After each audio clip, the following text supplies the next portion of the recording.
Plus tarder, on va rapidement poursuivre notre cours et aujourd'hui on va parler des nouvelles perspectives. Parce que n'oubliez pas, nous étions posé la question suivante. Donc les bouleversements dont on avait parlé dernièrement, est-ce que c'était des opportunités ou bien des menaces? Est-ce qu'elles présentaient des opportunités ou bien des menaces?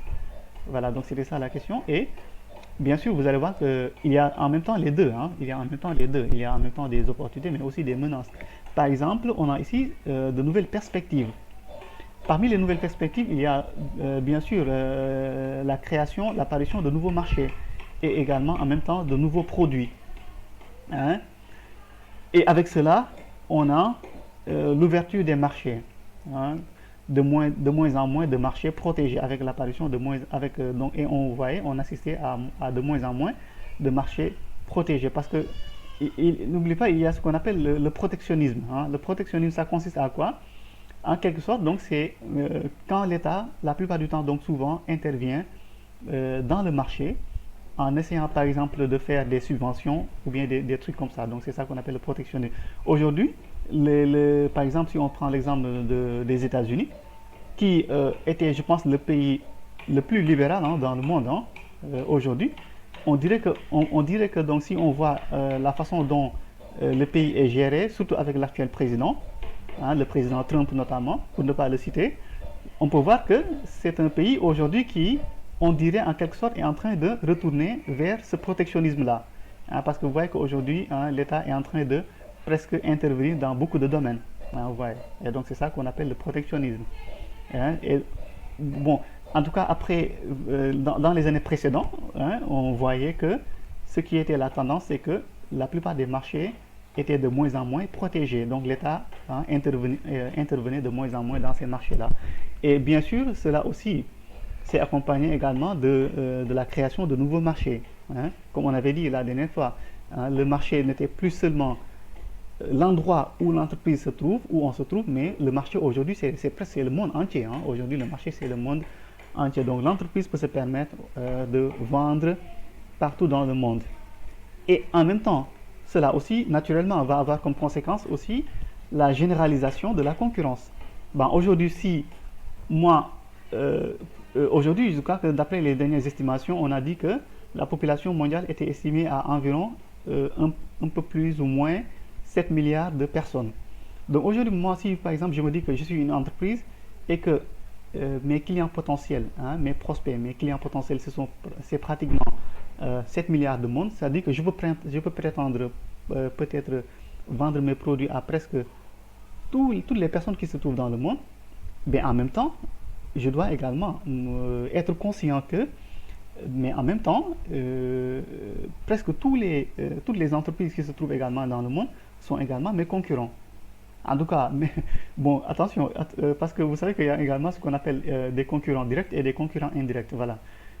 En tout cas, même si ce ne sont pas des concurrents directs, au moins je peux en tout cas, voilà, je dois en tout cas être conscient que il y a beaucoup d'entreprises qui sont mes concurrents, même si je les connais pas, et que même si aussi ces entreprises-là ne se trouvent pas forcément dans le lieu où se trouve mon entreprise. Voilà. En tout cas, donc il y a une généralisation de la concurrence. Et aussi, bien sûr, une diversification permanente des besoins. Également, une diversification des produits et également des services. Voilà, les besoins deviennent de plus en plus divers, mais aussi les produits, en fonction des besoins, aussi, naturellement, aussi deviennent de plus en plus divers, hein, et personnalisés.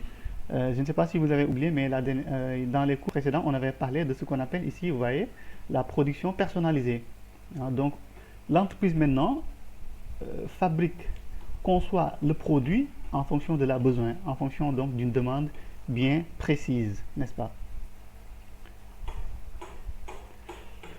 Et bien sûr, avec toujours ces nouvelles perspectives-là, on a aussi l'apparition de nouveaux partenariats stratégiques, avec notamment ce qu'on appelle la compétition. La compétition, si on voulait peut-être donner une petite définition de la compétition, c'est quoi? La compétition, c'est tout simplement la coopération ou bien une compétition, une concurrence. Ça peut être également de la collaboration ou bien de la concurrence, hein, en fonction de circonstances ou bien d'opportunités qui se sont présentées. Voilà, donc c'est ça qu'on appelle la compétition. Donc ça se passe entre les différents acteurs économiques, entre les différents acteurs économiques qui peuvent se faire la concurrence ou bien peut-être aussi devenir des partenaires. Voilà. Ça, c'est ça. Bon, on peut donner plusieurs exemples avec des alliances ou bien des partenariats partout dans le monde. Par exemple, aujourd'hui, vous voyez que la plupart des multinationales dont vous entendez parler, mais ces multinationales-là ne sont pas détenues par une seule personne ou bien par un seul pays. Si par exemple ce sont des entreprises publiques, ben, c'est pas seulement l'État qui détient ça, mais la plupart du temps, il y a un partenariat. Par exemple, je peux donner des exemples ici au Sénégal. Nous sommes au Sénégal, par exemple. On a une entreprise nationale comme la Sonatel. La Sonatel aujourd'hui, bon, c'est une entreprise publique qui appartient à l'État, mais qui a fait un partenariat aujourd'hui avec Orange, qui est une entreprise privée. Et vous voyez que donc, cette alliance-là, c'est également une forme de compétition. Donc, ouais. Et on peut donner plusieurs exemples comme ça. La plupart des grands groupes internationaux que vous voyez aujourd'hui, les Toyota, les BMW, je ne sais pas, on peut donner plusieurs exemples d'entreprises comme ça. Mais la plupart de ces entreprises-là aujourd'hui, hein, euh, donc, en tout cas, les propriétaires de ces entreprises-là, les actionnaires dans ces entreprises-là, la plupart du temps, donc, euh, ils font des partenariats. Donc, les actionnaires font des partenariats avec d'autres acteurs. Mais aussi, ça peut être parfois, comme je vous ai dit, ça peut se manifester sous forme de concurrence. Voilà, sous forme de. On a aussi, bien sûr, le contrôle des entreprises avec ce qu'on appelle le corporate governance, la fusion-acquisition, la participation. Vous avez vu que, par exemple, si je donne ici l'exemple avec aujourd'hui Facebook, WhatsApp, Instagram, etc., vous avez vu comment Facebook a acheté, a fait l'acquisition de ces autres réseaux sociaux-là. Comme Facebook était en quelque sorte un concurrent de WhatsApp et également d'Instagram. Mais par souci de concurrence et aussi pour ne pas peut-être se laisser dépasser par ces concurrents-là, vous avez vu que Facebook, qui était plus en avance par rapport aux nouveaux arrivants, qui étaient WhatsApp et Instagram par exemple, vous avez vu qu'eux, ils ont décidé d'acheter ces derniers. Donc ils ont acheté Instagram et WhatsApp. Donc pour éliminer la concurrence tout simplement. Pour éliminer la concurrence. En tout cas, donc tout ça c'est une forme de contrôle de la concurrence également. Ça fait partie des règles, voilà, des règles de compétition, la compétitivité dont on avait parlé dernièrement. C'est l'autorégulation des marchés. Il y a aussi le contrôle de la technologie, avec notamment qui passe parfois par le recherche-développement, ce qu'on appelle le RD ou bien la RD, mais aussi la propriété intellectuelle et également industrielle. On a aussi le contrôle des marchés, l'implantation, avec l'implantation, le développement des réseaux, l'adaptabilité des produits, etc., de la publicité, de la communication, etc. Voilà. Donc aujourd'hui, comme vous le voyez, la plupart des entreprises aujourd'hui cherchent de plus en plus à s'étendre, à s'implanter dans le maximum de pays possible, voilà, à se retrouver partout dans le monde.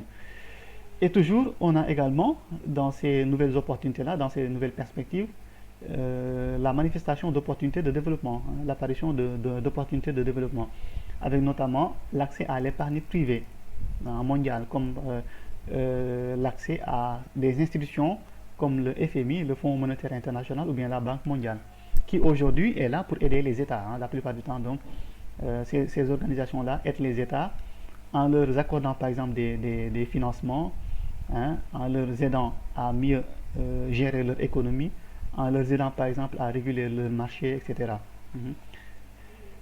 On a aussi l'accès à la connaissance et à la technologie, également avec ce qu'on appelle principalement la formation, l'accès à la formation et également le transfert de connaissances. Vous voyez comment aujourd'hui la formation est accessible. Aujourd'hui, il est possible de se former partout dans le monde, avec même des universités qui se trouvent ailleurs. Et tout ça, c'est possible notamment grâce à Internet. Mais aussi le transfert de connaissances. Le transfert de connaissances Vous voyez qu'aujourd'hui, il y a des gens même qui disent que si aujourd'hui la Chine s'est développée, c'est grâce notamment à cela, hein, principalement au transfert de connaissances. Parce qu'en fait, les Chinois, qu'est-ce qu'ils font? Les Chinois, ils sont très intelligents. Qu'est-ce qu'ils font? Quand, par exemple, un investisseur veut venir investir en Chine, ils vont lui demander, ils vont presque même le forcer à co-créer, c'est-à-dire à s'associer avec un Chinois, et maintenant à apprendre à ce Chinois-là la technologie, hein, ou bien en tout cas le savoir-faire de cet investisseur-là, ou bien de son entreprise.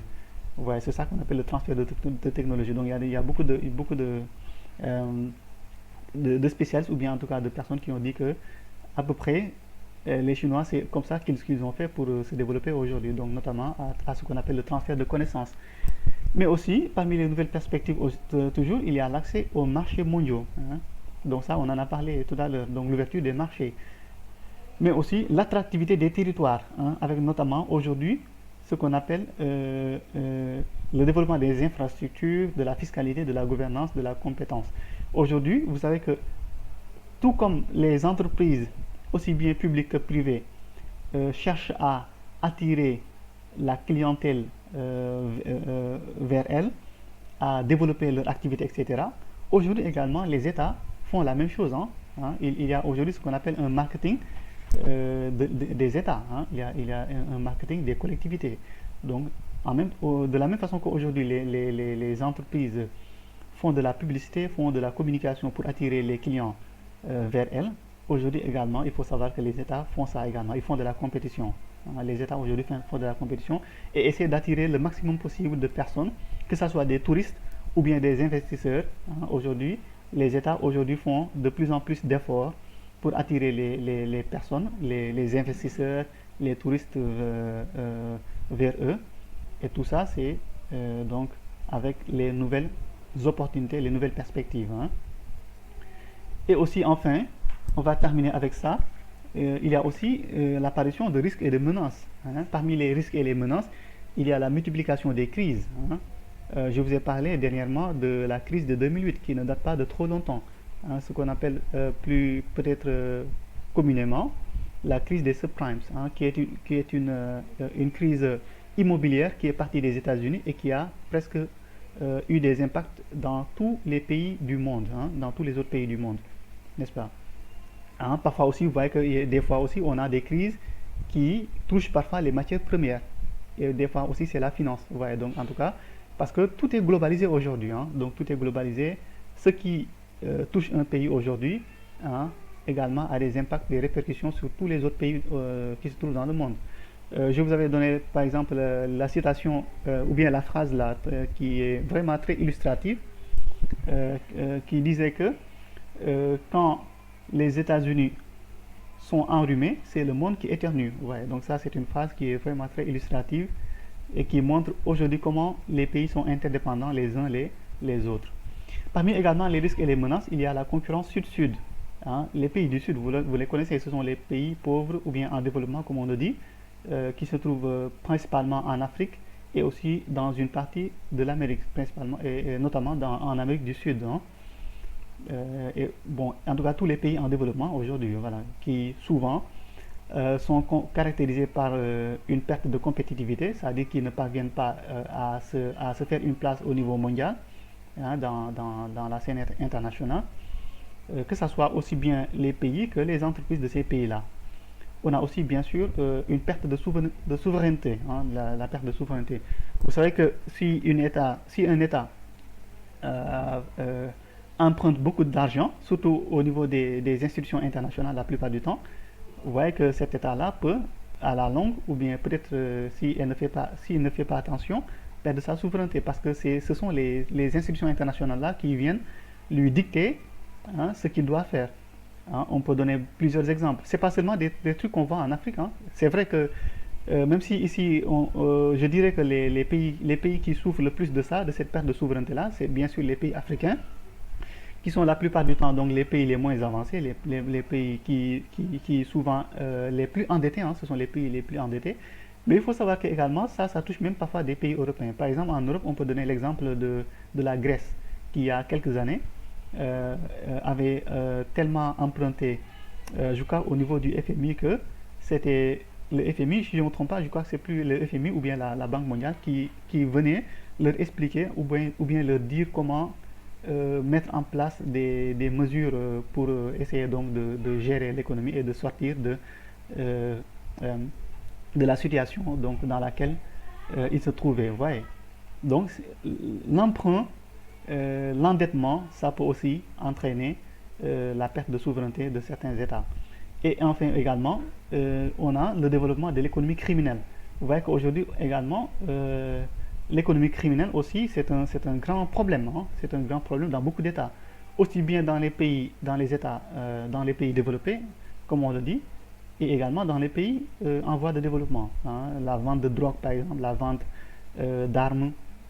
Vous voyez aujourd'hui comment aux États-Unis, aujourd'hui, par exemple, jusqu'à aujourd'hui, hein, le débat sur les armes est une question d'actualité jusqu'à aujourd'hui aux États-Unis, par exemple, hein, parce que euh, voilà, il y a une prolifération, hein, c'est-à-dire les armes circulent hein, sans problème là-bas, par exemple aux États-Unis.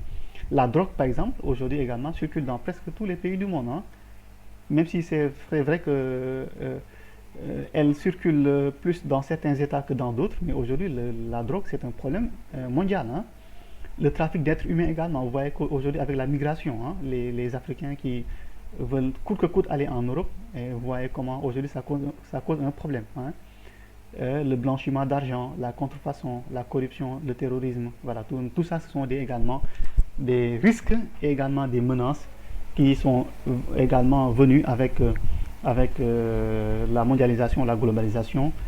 Voilà, donc je crois qu'on peut s'arrêter là et on va continuer la prochaine fois.